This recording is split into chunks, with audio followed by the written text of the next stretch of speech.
Epístola de Judas, versículo de número 1, segunda parte. Assim nos diz a palavra do nosso Senhor Deus. Os amados irmãos, tão somente acompanhem comigo a leitura do texto, hora indicado. Aos chamados, amados em Deus Pai e guardados em Jesus Cristo. O que eu e você encontramos no texto ora lido? Eu e você encontramos a menção de Judas acerca dos seus destinatários. Desde o domingo passado, nós estamos a meditar em torno desta epístola. No domingo passado, nós analisamos o primeiro versículo, mas nós ficamos nas cercanias da primeira parte do versículo ora mencionado. Momento no qual nós analisamos o texto a partir da seguinte temática: a identidade cristã de um comissionado de Deus. Basicamente, portanto, nós temos uma divisão dupla no primeiro versículo. Primeira parte, nós temos a descrição do remetente, quem é o seu autor. Na segunda parte, nós temos a indicação de quem são os destinatários.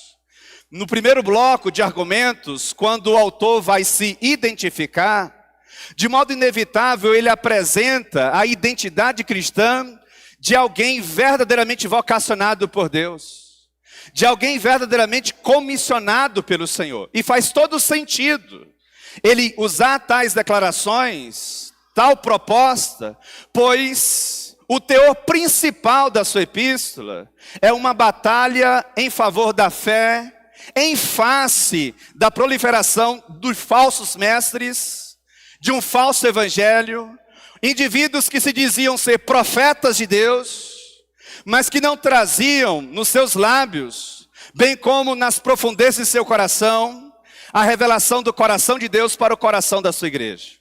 Então faz todo sentido pensar a perspectiva de Judas, mostrando a identidade de um verdadeiro comissionado por Deus. Naquele domingo nós vimos 3 importantes lições. A primeira delas: um comissionado de Deus sempre se verá como servo de Jesus Cristo. Versículo número 1, primeira parte. Nós, na condição de servos de Cristo, precisamos ter em mente que a vontade que vai prevalecer não é a nossa. A nossa vontade precisa estar continuamente sujeita à vontade de Deus. Um verdadeiro comissionado, um verdadeiro chamado por Deus, é alguém que sempre vai primar pela vontade de seu Senhor. A sua própria vontade vai estar sempre sendo escondida em torno da vontade ou atrás da vontade do seu Senhor Jesus Cristo. Nós vimos também uma segunda importante verdade naquela noite. Um comissionado de Deus será sempre pautado pela humildade. Versículo número 1, primeira parte. Judas, esse Judas que aqui aparece, é o meio-irmão de Cristo Jesus. E ele não se identifica como um tal, mas ele não usa esse status que lhe pertencia. Ele, na verdade, se identifica como um servo humilde, cuja vida estava sendo vivida em servidão ao seu Senhor, a saber, Cristo Jesus. Nós encontramos, portanto, em Judas, uma característica extremamente caríssima, de um verdadeiro comissionado de Deus. Alguém verdadeiramente chamado pelo Senhor vai ser alguém que se identifica como um servo de Cristo e também alguém sempre pautado pela humildade. Vai saber se colocar no seu devido lugar. Mas também nós vimos no último domingo, um comissionado de Deus será sempre irá valorizar a comunhão da igreja. Versículo número 1, primeira parte. Momento no qual Judas vai mostrar que ele, servo de Cristo Jesus, era irmão de Tiago. O Tiago que aqui aparece na primeira parte do versículo número 1, era também meio-irmão de Cristo Jesus. A expressão irmão que aqui aparece, adelphos, traz a ideia muito mais de um irmão necessariamente biológico. E está aqui embutido a ideia de uma união no que diz respeito à família da fé. um verdadeiro comissionado de Deus, alguém verdadeiramente vocacionado pelo Senhor, vai ser sempre um instrumento de promoção da boa comunhão no contexto da igreja. Portanto, eu e você devemos trazer para nós, se de fato nós somos chamados pelo Senhor, se de fato nós somos comissionados por Deus, a perspectiva de nós sermos sempre promotores da unidade, nunca da divisão, da facção, das discórdias ou desavenças.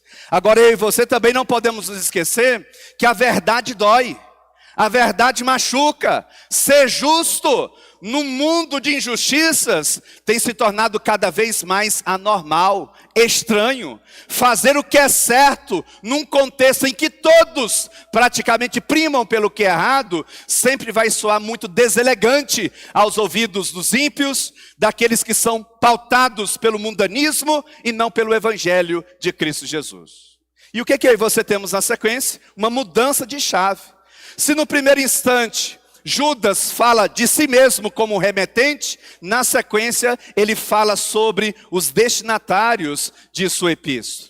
E como nós vimos no último domingo, ele é geral. Ele não tem em mente uma igreja específica, mas a igreja do Senhor Jesus Cristo em todos os tempos, em todas as eras. Mas antes de nós adentrarmos ao texto em questão, para que eu e você consigamos compreender a riqueza que aqui está posta, eu e você precisamos ter em mente algumas importantes verdades. A primeira delas, a obra da salvação é exclusiva de Deus e independe das nossas ações e reações. As nossas boas obras apenas darão provas de uma salvação já recebida. Quando nós falamos de evangelho de Cristo Jesus, nós estamos falando de uma obra que começa em Deus e nos alcança. Quando nós falamos de religião, nós estamos falando daquilo que nós fazemos para Deus. Pastor, seja mais claro, quando nós falarmos de evangelho, quando nós falamos de Bíblia Sagrada, da revelação do coração de Deus para o coração da sua igreja, nós estamos falando de um movimento que começa lá em cima e nos alcança aqui embaixo.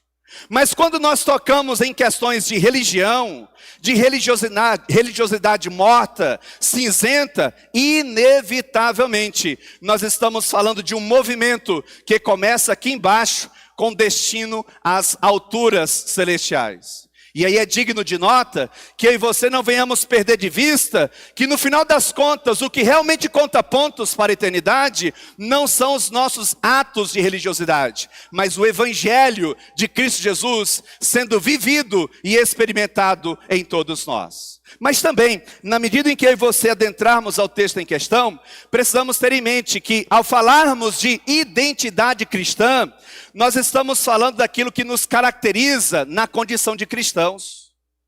Nós estamos a falar daquilo que nos diferencia de todos os demais. E essa identidade cristã não está fundamentada na nossa força, não está fundamentada na nossa inteligência, nas nossas capacidades. Está fundamentada na ação soberana de Deus. E essa ação soberana é que garante a todos nós a segurança espiritual, do início ao fim. Pastor, seja mais claro, por que é que eu e você podemos falar de uma salvação verdadeira, genuína, que não se perde? Porque ela não depende de nós. Ela depende unicamente, restritivamente, do nosso Senhor absoluto, a saber, Cristo Jesus. Mas também, antes de nós adentrarmos ao texto em questão, precisamos ter em mente que Judas, antes de batalhar pela pureza da fé, em meio ao caos moral e espiritual na qual ele se encontrava, o meio-irmão de Cristo Jesus lembra a todos os seus leitores as garantias fundamentadoras de todo fiel, de todo aquele que verdadeiramente está em Cristo Jesus. E aqui convém que eu faça a seguinte observação: nem todos que estão na igreja, nem todos que se dizem ser cristãos, de fato e de verdade pertencem ao Senhor. Antes de batalhar no campo das ideias, dos argumentos, pela fé genuína e verdadeira, Judas gasta tempo falando das bases, das garantias fundamentadoras de todo fiel, de todo genuíno cristão. A saber, todos estes foram chamados, amados e guardados em Deus através de Cristo Jesus. O que eu e você iremos ver na sequência é justamente o desdobramento destas expressões tão caras para a fé cristã. E eu quero pensar a análise do texto em questão a partir da seguinte temática: a identidade cristã, o fundamento da segurança dos fiéis. E a primeira lição para todos nós na noite de hoje é justamente esta: a identidade cristã tem como fundamento de segurança o fato de sermos chamados em Deus Pai.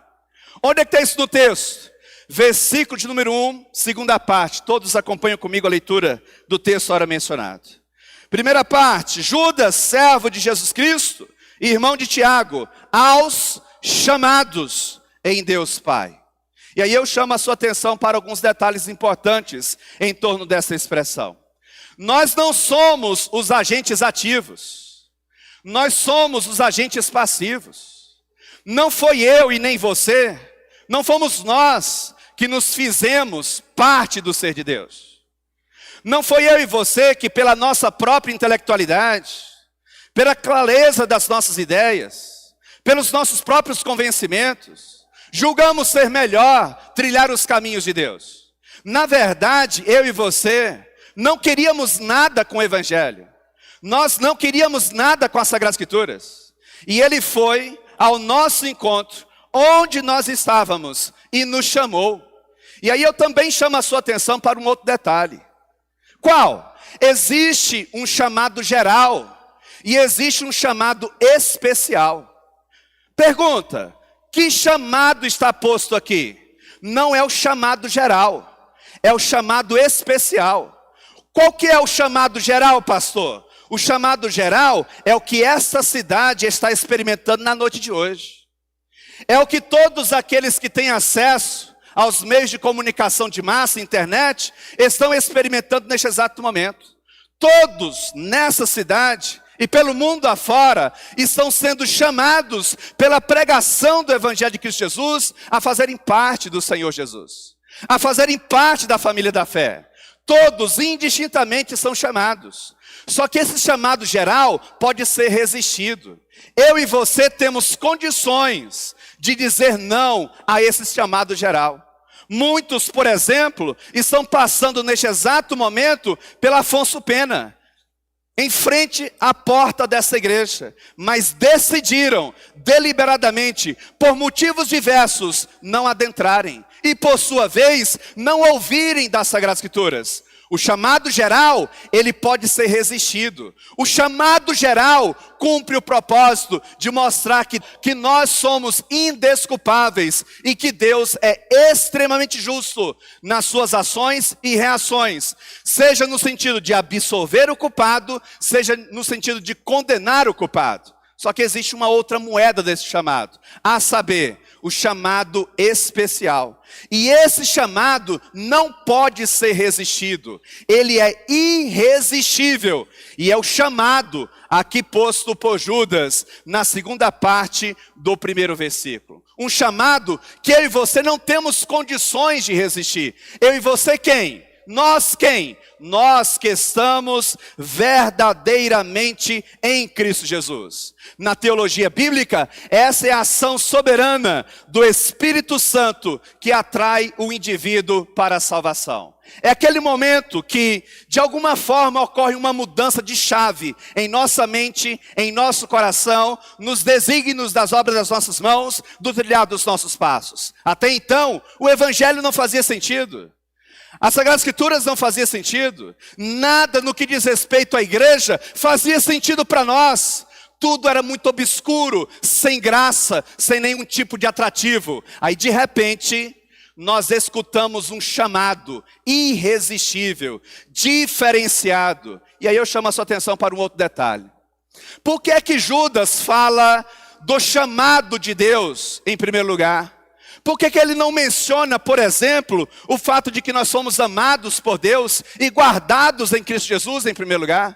Para dar ênfase ao fato de que a fé não se inicia em nós mesmos. A fé é uma expressão da soberania de Deus atuando em nosso coração, nos mudando e nos moldando de dentro para fora. O nosso chamado em Deus, através de Cristo Jesus, é a base legal, segura da nossa identidade. E por que não dizer da nossa identidade cristã, de todo genuíno cristão? Que base segura é essa? Que base legítima é essa aos olhos de Deus? Senão o fato de que Ele toma a iniciativa. Permita-me aqui a citação de um texto bíblico, paralelo. 2 Timóteo, capítulo 1, verso número 9. Que nos salvou e nos chamou com santa vocação, não segundo as nossas obras, mas conforme a sua própria determinação de graça, que nos fora dada em Cristo Jesus antes dos tempos eternos. O apóstolo Paulo, em 2 Timóteo, capítulo de número 1, verso número 9, consubstancia aquilo que Judas está dizendo aqui. Nós fomos chamados, e o nosso chamado é o resultado da determinação graciosa de Deus, que nos alcança, que nos transforma, que nos liberta, que rompe em nós a nossa natureza adâmica. Permita-me aqui mais um texto paralelo. Primeira epístola de Pedro, capítulo número 2, verso número 9. Vós, porém, sois raça eleita, sacerdócio real, nação santa, povo de propriedade exclusiva de Deus, a fim de pertencerdes ou de proclamardes as virtudes daquele que vos chamou das trevas para a sua maravilhosa luz. Onde nós estávamos quando nós ouvimos o seu chamado? Nós estávamos debaixo de densas trevas. O seu chamado nos trouxe para a luz do correto entendimento, da lucidez, da sobriedade, do domínio próprio, um realinhar do nosso coração, aquilo que de fato dignificava, honrava e glorificava a Ele mesmo. Ele quem? O Senhor Jesus, o próprio Deus. Por que podemos, meus amados irmãos, acreditar em nossa salvação? Resposta: porque nós fomos chamados em Deus, o Pai. Esse chamado de Deus não nos deixa mais permanecermos na nossa antiga vida. É mais forte do que nós. Então penso eu que aqui eu já posso trazer uma aplicação prática para todos nós. Se você consegue viver a sua vida cristã num marasmo espiritual, se você consegue viver a sua vida cristã se lambuzando deliberadamente nas suas práticas pecaminosas, se você consegue viver a sua vida cristã desprestigiando, desconsiderando, não valorizando a comunhão dos santos, eu cumpro o dever na noite de hoje de te alertar. Reveja o teu chamado, reveja a tua vida cristã. Aqueles que verdadeiramente ouviram nitidamente este chamado genuíno que vem do coração de Deus, eles não conseguem mais permanecer da mesma forma. Então, permita-me aqui esticar um pouco mais essa aplicação prática. Se você consegue viver com um pé na igreja, no evangelho e outro no mundo, se você consegue ter uma vida dupla, no domingo, Bíblia na mão, lágrima nos olhos, ofertas no gasofilácio, louvores sendo cantados e suas mãos sendo levantadas, batendo palmas e coisas do tipo, mas na segunda-feira, vivendo como se fosse um mundano, eu cumpro o dever na noite de hoje, de te levar a uma autorreflexão acerca do seu chamado. Pois é impossível, meus amados irmãos, alguém que verdadeiramente tenha sido chamado por Ele para uma salvação genuína, verdadeira, para uma relação pura com Ele, permanecer se lambuzando na prática de seus levianos pecados. E sabe o que é o mais interessante? Eu e você podemos até tentar, voltar às nossas práticas mundanas, mas a tristeza vai assolar o nosso coração. O pecado nos causa repulsa. O pecado mais prazeroso em nossa carne deixa de ser atrativo. Por quê? Porque nós recebemos um chamado nobre por excelência. Mais uma vez, a primeira lição da exposição na noite de hoje. A identidade cristã tem como fundamento de segurança o fato de sermos chamados em Deus Pai. Não foi você que se prontificou. Foi Ele que te chamou. Ele te chamou quem? Você que verdadeiramente está em Cristo.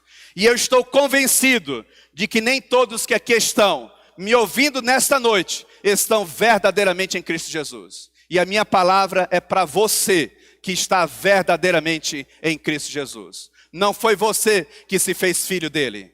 Você foi chamado por ele. É uma ação ativa de Deus e passiva minha e tua. Em segundo lugar, a identidade cristã tem como fundamento de segurança o fato de sermos amados em Deus Pai. Onde é que está isso no texto? Versículo de número 1, segunda parte. Judas, servo de Jesus Cristo, irmão de Tiago, aos chamados em Deus Pai, amados em Deus Pai. Algumas versões bíblicas trazem uma outra tradução para a expressão amados. Algumas versões bíblicas trazem a tradução santificados. Mas como é comum no púlpito dessa igreja sempre usarmos ao meio da revista atualizada, vamos seguir com essa proposta de tradução da dita expressão que aparece no original.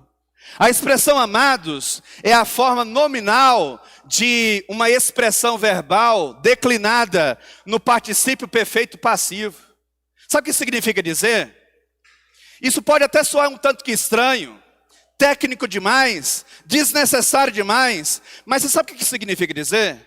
Significa dizer que eu e você fomos amados no passado distante, mas também continuamos sendo amados no tempo presente. O nosso futuro, ele é incerto em termos humanos, no que diz respeito se nós estaremos nele ou não. A verdade é que o futuro, quando for vivenciado por mim, por você, terá se tornado presente. E essa mudança, ela é a partir de uma linha muito fina, um transportar de uma ação que é muito fina. O tempo futuro, logo ele se torna tempo presente. E o tempo presente, por sua vez, logo se torna tempo passado. A verdade é que desde sempre eu e você fomos amados por Deus. E é isso que Judas está a destacar na presente passagem de sua epístola. Tentando ser mais claro, eu e você não merecíamos essa demonstração de amor. Por que nós não merecíamos? Porque nós estávamos nos lambuzando cada vez mais na multidão dos nossos pecados. Um texto paralelo, somando forças ao que Judas está a nos dizer. Romanos capítulo 5, verso número 8.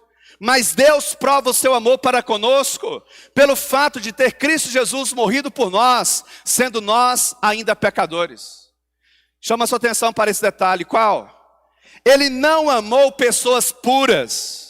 Ele não amou pessoas santas, ele não amou pessoas perfeitas. Na verdade, ele estava consciente quando ele decidiu nos amar. O seu amor nos encontrou na lama dos nossos pecados. Nós somos indignos do seu amor.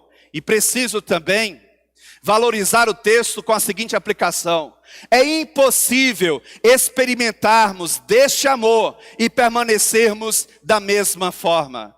Este amor de Deus nos constrange. Este amor de Deus nos impulsiona a uma mudança. Quando nós nos sentimos amados por Deus, nós descobrimos que nós não precisamos correr atrás de ventos de doutrinas. Nós não precisamos ficar correndo atrás de promessas levianas. Nós não precisamos ficar correndo atrás de ritos religiosos. Porque o amor de Deus em Cristo Jesus nos preenche por completo. E nós começamos a entender o nosso valor e a nossa importância. Não em nós mesmos, não em nossos recursos, mas naquele que nos chamou e que também, deliberadamente, não coagido, não por pressão, decidiu nos amar, mesmo eu e você, que estamos em Cristo, sendo miseráveis pecadores. Permita-me aqui fazer uma conexão com o texto presente na nossa liturgia. Romanos capítulo 8, versos 38 e 39. Porque eu estou bem certo de que nem a morte, nem a vida, nem anjos, nem os principados, nem as coisas do presente, nem do porvir, nem os poderes, nem a altura, nem a profundidade, nem qualquer outra coisa poderá nos separar do amor de Deus, que está em Cristo Jesus, nosso Senhor. Se você está em Cristo, entenda que você é verdadeiramente amado por Deus. E ninguém, mas é literalmente ninguém e nada, poderá te separar deste amor divino, deste amor sagrado. O uso da preposição em, que aqui aparece, aos chamados, amados em Deus Pai, mostra-nos que todo genuíno cristão vive e se move na esfera do amor de Deus. O fato de nós estarmos aqui nessa noite é uma expressão deste amor divino. De alguma forma, Deus está usando todo este ambiente, tudo aquilo que eu e você estamos experimentando aqui, para forjar em nós, trabalhar em nós, este amor que não pode ser comprado com ouro, prata ou os bens materiais desta terra. Lembrando, meus amados irmãos, que este amor salvífico de Deus em Cristo Jesus, ele é ofertado a todos em termos gerais, mas de forma específica, soberana, objetiva, ele é derramado somente sobre alguns. Porque nem todos querem compromisso com Deus. Nem todos querem gastar tempo com o Evangelho, nem todos querem gastar tempo com as Sagradas Escrituras, nem todos querem valorizar a sua comunhão com o grande Deus, Criador e sustentador de todas as coisas. E Ele, no exercício de sua soberania e justiça, livremente, Ele pode escolher a quem revelar esse amor e a quem não revelar esse amor. Mais uma vez, em segundo lugar, a segunda importante lição na noite de hoje. A identidade cristã tem como fundamento de segurança o fato de sermos amados em Deus Pai. E na sequência, para encerrarmos, em terceiro lugar, a identidade cristã tem como fundamento de segurança o fato de sermos guardados em Jesus Cristo. Onde é que está isso no texto? Última parte do versículo número 1. Judas, servo de Jesus Cristo, irmão de Tiago, aos chamados, amados em Deus Pai e guardados em Jesus Cristo. Se você e eu estivermos verdadeiramente em Cristo, o maligno não pode nos tocar. Nada, simplesmente nada, acontece em nossa vida por acaso. Na vida do ímpio, nada acontece por acaso, muito mais na nossa. Deus está usando todas as circunstâncias da nossa vida, as portas que se abrem, as portas que se fecham, como uma expressão do nosso guardar em Cristo Jesus. E aí eu chamo a sua atenção para um outro detalhe também. A expressão guardados que aqui aparece, também está declinada no particípio perfeito passivo. Sabe o que significa dizer? No passado Deus nos guardara. No tempo presente, Deus está guardando a todos nós. Por que é que nós conseguimos chegar até aqui? Não foi porque nós somos mais inteligentes. Não foi porque nós cuidamos melhor do nosso corpo. Não foi porque nós fomos mais espertos do que todos os demais. Não foi porque nós tivemos uma intelectualidade mais avantajada acerca dos demais que tombaram no meio do caminho. Não foi por nada disto. Foi porque o Senhor Deus, em Cristo Jesus, tem nos guardado. E nisto está a fundamentação mais nobre da nossa identidade cristã. Ou seja, a nossa identidade cristã, ela não é sustentada por nós. A nossa identidade cristã é sustentada pelo próprio Deus, que nos guarda, nos esconde em Cristo Jesus. Eu não sei se você sabe, mas a expressão guardados que aqui aparece, ela nos remete ao contexto militar. E a ideia aqui presente é de soldados muito bem armados, vigilantes, protegendo determinada pessoa. Assim são os olhos de Cristo Jesus sobre todos nós. O nosso Senhor e Salvador Jesus Cristo não tira os olhos de sobre nós. Nós estamos a todo instante sendo guardados por Ele. E isto é uma das expressões fundamentadoras que forjam a nossa identidade cristã. Uma tradução mais literal dessa última parte do versículo número 1 poderia ser: guardados para ou por Jesus Cristo. Permita-me aqui uma passagem paralela, a somar forças ao que Judas está dizendo. João 6,44. Ninguém pode vir a mim, se o Pai que me enviou não o trouxer. De quem são essas palavras? De Jesus. Jesus está dizendo: todos os meus discípulos, todos aqueles que se lançaram no meu caminho, só fizeram isso porque Deus, o meu Pai, os trouxera a mim. Ninguém vai a Jesus pela força do seu próprio braço. Uma outra passagem, versículos anteriores, versículo 37, do mesmo texto de João 6. Todo aquele que o Pai me dá, esse virá a mim. E o que vem a mim, de nenhum modo o lançarei fora. Uma vez amado por Deus, para sempre amado pelo Senhor. Filipenses, capítulo de número 1, verso número 6, diz que o Deus que começou boa obra em nós, há de completar até o dia de Cristo Jesus. Deus não fica brincando conosco de salvação e de perca da salvação. Alguma coisa do tipo: no domingo à noite nós estamos sendo salvos ou salvos. Na segunda-feira nós estamos perdidos. Na terça nós estamos salvos e por aí vai. Não, uma vez salvos, para sempre salvos. E por que que nós podemos afirmar isso com tanta segurança? Porque não depende de nós. Depende do fato de que nós estamos sendo guardados por Deus em Cristo Jesus. Você sabe por que que eu e você não pulamos fora do barco da igreja, do evangelho, da fé? Não é porque eu e você fomos mais inteligentes. É porque o nosso coração, a nossa mente, a nossa fé, tudo isto está sendo guardado por Deus em Cristo Jesus. Você sabe por que que você se sente incomodado a estar na igreja? Você sabe por que que você se sente incomodado a ler as Sagradas Escrituras? Você sabe por que que você se sente incomodado a uma vida de oração? É porque você está sendo guardado por Deus em Cristo Jesus. Mais uma vez, a terceira importante lição. A identidade cristã tem como fundamento de segurança o fato de sermos guardados em Jesus Cristo. Meus amados irmãos, somente Jesus para nos guardar do adversário da nossa alma. Somente Ele para guardar dos nossos pecados. Somente Ele para nos guardar das nossas leviandades. Somente Ele para nos guardar das más amizades, das más influências. Somente Ele para guardar os nossos passos, não permitindo que os nossos passos venham se desviar dos bons caminhos do Evangelho.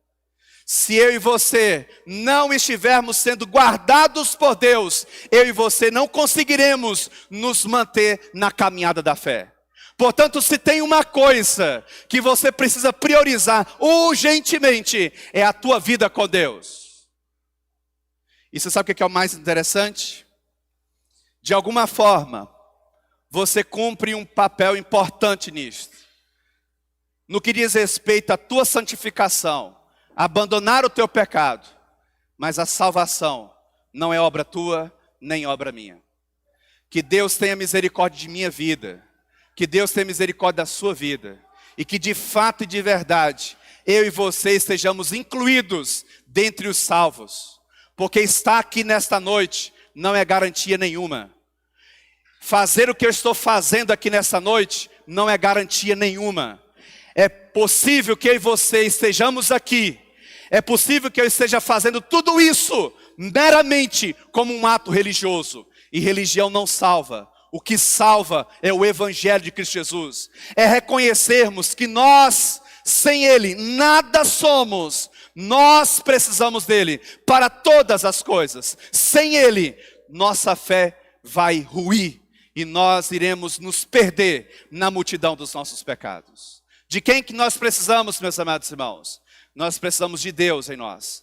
Nós precisamos da revelação do seu coração para todos nós. Qual foi o tema da exposição na noite de hoje? A identidade cristã, o fundamento da segurança dos fiéis.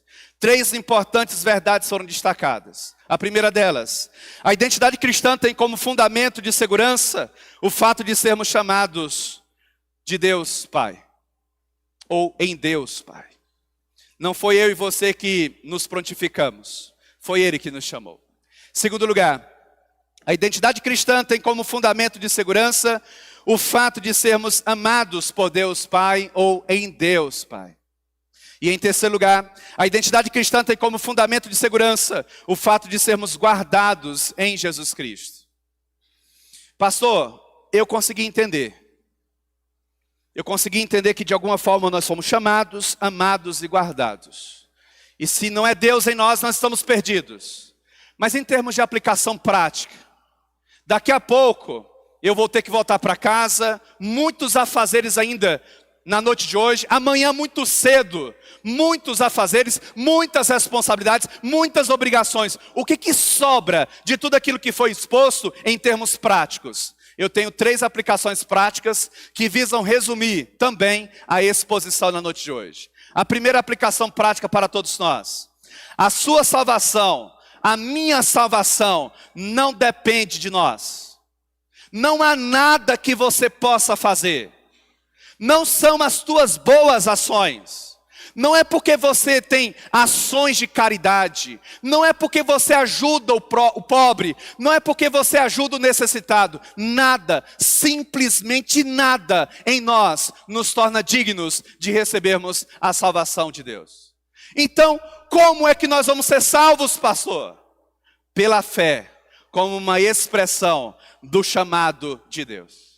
E eu cumpro o dever na noite de hoje de fazer o chamado geral. Eu não tenho permissão para fazer o chamado especial, porque quem tem permissão para fazer esse chamado é somente Deus. Mas o chamado geral eu tenho permissão. E como é que funciona esse chamado geral? Não perca tempo. Valorize cada segundo da tua vida vivendo para Deus. A vida passa e passa muito rápido. Não espere para amanhã, porque o amanhã não te pertence. O que é que nós temos? Nós temos somente o aqui e o agora. Eu tenho condições de fazer esse chamado geral, mas não tenho condições de fazer o chamado especial. E eu estou certo de que todos entenderam esse chamado geral, mas eu também estou certo de que entrou no ouvido de alguns. E no ouvido de alguns, saiu do outro lado, não desceu o coração e não vai gerar mudança de vida. Continuarão amando seus delitos, seus pecados, se lambuzando na multidão da podridão que assola esse tempo presente. Segundo lugar, segunda importante aplicação. O amor de Deus está sobre todos os que estão em Cristo Jesus. Não precisamos ficar buscando ventos doutrinários ou inovações mirabolantes, correndo atrás de promessas, à procura de nós nos encontrarmos, encontrar sentido para a nossa vida, encontrarmos uma razão para continuarmos batalhando no nosso dia a dia. Nós não precisamos disso, nós já temos a nossa razão maior, a nossa força maior. E o que é isso, pastor? Nós fomos amados por Deus em Cristo Jesus. E nada, simplesmente nada, vai poder nos separar do amor de Deus revelado em Cristo Jesus. Pastor, seja mais claro. Jesus Cristo morreu pelos meus pecados de ontem. Jesus Cristo morreu pelos meus pecados de hoje. E Jesus Cristo morreu pelos meus pecados de amanhã. Pecados que eu nem sei quais serão. Mas Jesus Cristo já está no meu amanhã, me perdoando, me amando, me guardando, me protegendo. Isso não significa dizer que nós temos permissão agora para vivermos como bem entendemos. Em terceiro lugar, se você verdadeiramente está em Cristo Jesus, você está sendo guardado, protegido, e nada é por acaso. Portas talvez estejam se fechando para você como uma expressão desse guardar de Deus para a sua vida. Porque se essas portas fossem abertas, você se perderia. Deus pode, para nos guardar, enviar sobre nós uma enfermidade. Deus pode, para nos guardar, permitir o dia mau em nós. Nós somos muito dados à desobediência. E Deus usa os dias maus, as dificuldades da vida, para forjar em nós o caráter de Cristo Jesus. Não vai ser fácil, mas eu e você temos uma promessa de que Ele estará conosco até a consumação dos séculos. E quando nós adentrarmos aos portões eternos, Ele continuará com todos nós. Que os teus olhos, os meus olhos, o nosso coração, a nossa mente, estejam cada vez mais fitos, colocados em Cristo Jesus. Vamos orar, vamos falar com o Senhor. Ó Deus, nós oramos ao Senhor com o nosso coração grato pelo privilégio que temos de falar contigo, a certeza de que nós temos de que o Senhor nos ouve.